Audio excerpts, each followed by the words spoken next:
Next, from Chicago and the Illinois Association of School Boards annual conference, we speak with two authors of a book called The Unlearning Leader.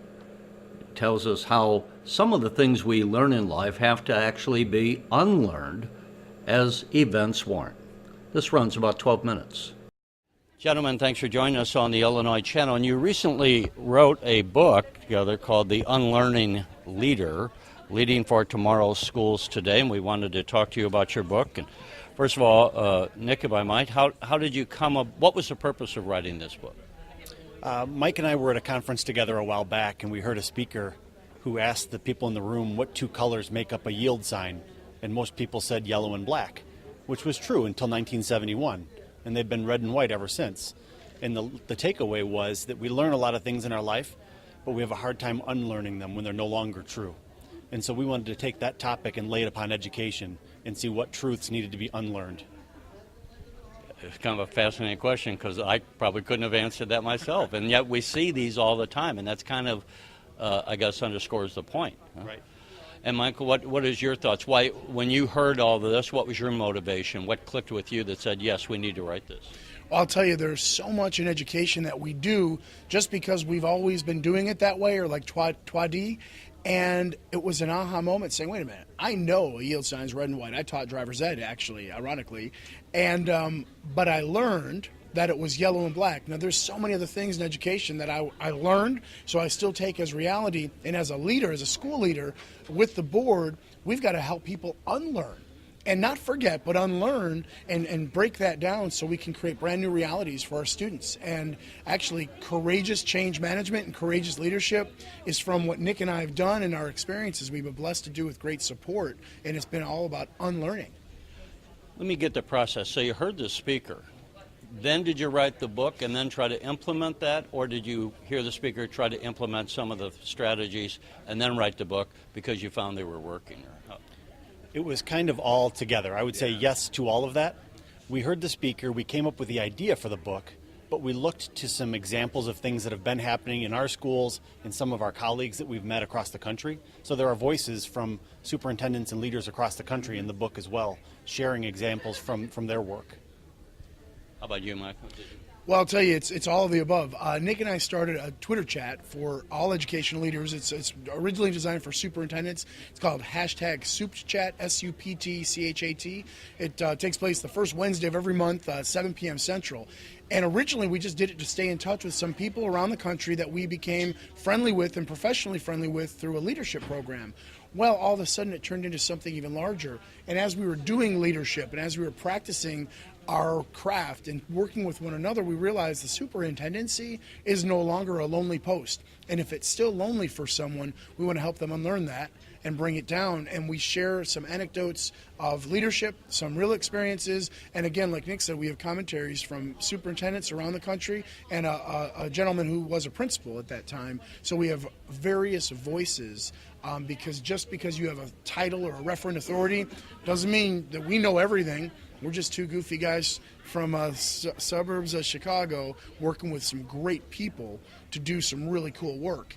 Let me see if I can connect the dots, because I think this was an interesting, as you say, repeating the yield sign. I think right.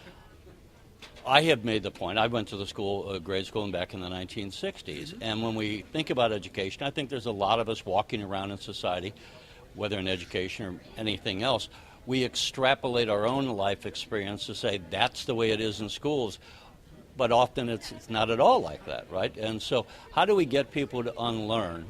Because it is, I think, once we stop to pause and recognize it is a problem, how do we get them to unlearn what they have learned in the past? That's a fantastic question. I think when people think about school, they know what they experienced, and especially if they've been successful in their life, they then want the same for their child. Education for them should look like what it looked like for me. The problem with that is the world that we're launching these kids into is different than the ones that the adults were launched into. So they need different skills and they need different approaches. And so I think the way to do it is to create a culture of innovation where you support risk-taking, where you reward risk-taking, and it's okay to fail. It's okay to fail forward and try again. But that starts at the top. So if your leaders don't model that, you can't expect it in the organization. Yeah, so if you're working at a business or a school or wherever, where failure is not tolerated, then you're going to have a bunch of people who really never progress because there's really no success without some failure along the way, right? Exactly. What strategies would you say, Michael, as far as that you've tried and you said, hey, this really worked and you found positive results? Well, I'll share a topical anecdote. The cursive is now law in Illinois to be taught. General Assembly made the law. And the way we look at it in our school district is we're going to use the stylus on our children's iPads to teach them cursive. So it's a juxtaposition, perhaps, of an old way of doing things that has cognitive value and has benefit, simply doing it in our current world, which is electronic. Technology is ubiquitous. Think of it this way. In 2007, the iPad was introduced. We grew up without it. We grew up with dial phones. We grew up with black and white TVs. We grew up in a world where we would send a letter by U.S. Post.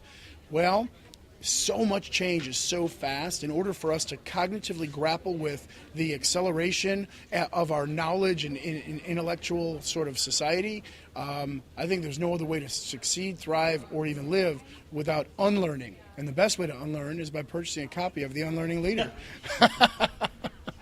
Well, in listening to you, I mean, I think you made a couple of points. And I have said, just more intuitively, the cycle of change that we grew up with, where we almost internalize a cycle of change over a 25-year period, let's say.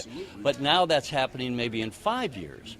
YouTube is only 10 years old, and I remember saying, who wants to watch kids on skateboards? Now YouTube is one of the most valuable assets of society. It's the library of learning and all the things you can look at.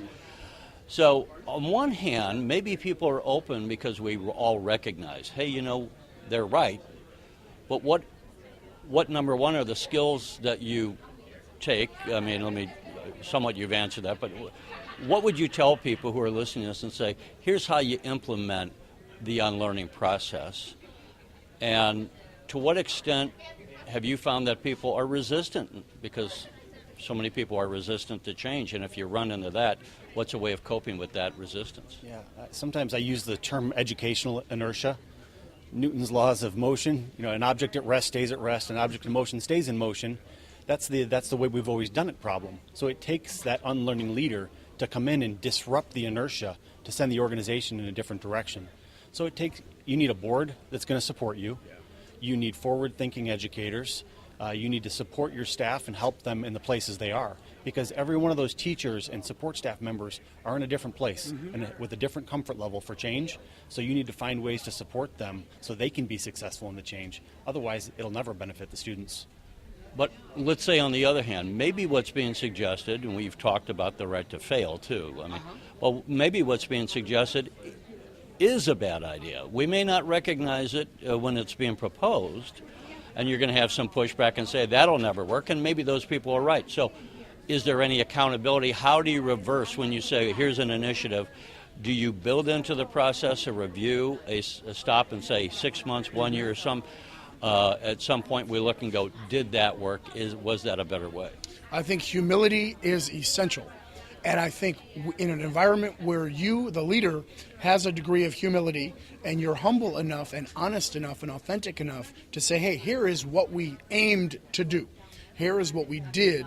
Here is where we made some mistakes and missteps, and here's what they were. Here's how we reacted to them as a system. And you have a board that allows you to do it and asks good questions and doesn't criticize and condemn it. It says, all right, okay, well, now you've done this. You're accountable to us. You're accountable to the public. You're being honest about it. What are you going to do about it?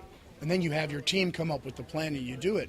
The humility also is just because you got 5 stars on your shoulder as a superintendent, you don't know everything, nor do you have to know everything. You've got to create an environment around you, the leadership skill of building capacity around others, and you can work together and play off of one another. But I think the key is communication and be honest about it. We don't have enough time for all the questions I would have, but does this also apply, let's say, in the classroom? Do you say, hey, teachers, allow your students to, it seems to me what you're selling is not so much a sequential series of steps, but more, A, recognizing the problem, and B, kind of developing or helping people get into the mindset of change. Absolutely. Absolutely. Should we have that in the classroom where the teachers then say, hey, you know, instead of, oh my gosh, Billy got a C instead of an A, and chastising them, Yes. maybe that's where we don't want you to get a C, but let's look at it and allow people to have some latitude of experimentation if it's appropriate. I mean, 4 and 4 is always going to be 8, you know. Absolutely. Part of it is a strengths-based approach, an asset-based approach. The late Rita Pearson said on one of her famous TED Talks, there's 20 questions on a problem, the child got 2 right. Instead of putting a red -18, the teacher put like a blue +2.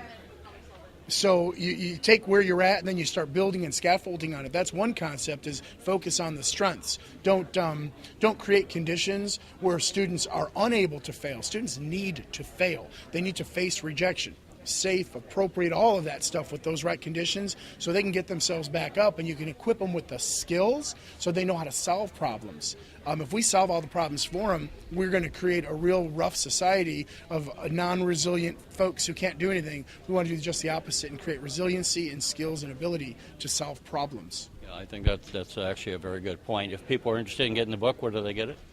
You can get the book anywhere books are sold, on Amazon. You can get it at the IASB bookstore, Roman Littlefield's website, or you can reach out to Mike and I.